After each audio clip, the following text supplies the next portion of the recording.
আপনারা ফের পথে নেমেছেন, আপনাদের দাবিটা কি, কি বলতে চাইছেন আপনারা?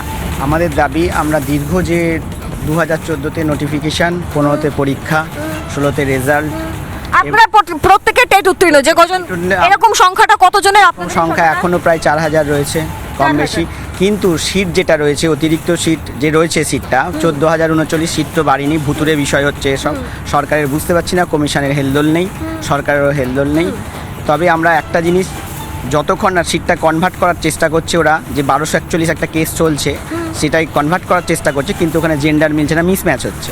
কিন্তু ওই সিটটা ওদের নয়, কিন্তু সেই সিটটা আমাদের সিট। আচ্ছা, এটা আপনাদের সিট। হ্যাঁ, ইন ফিউচারে এই সিটটাকে কনভার্ট করে ওরা চেষ্টা করছে 1241-এ সরকার ঢুকিয়ে দেওয়া, কিন্তু ওটা আমরা করতে দেবো না। কারণ আমরা আমাদের অধিকার আমরা ছিনিয়ে নেবো পথ থেকে। যে 5,000 যে 401টা সিট রয়েছে, এবং 10 বছর ধরে যে পরীক্ষা হয়নি, আপার প্রাইমারি নামে নতুন পদ সৃষ্টি করা হলো পরীক্ষার বেলায় একবার, এ কি লোক দেখানো কাজ হচ্ছে? স্কুল কলেজগুলো সব একের পর এক বন্ধ হয়ে যাচ্ছে, সরকারের কোনো হেলদোল নেই।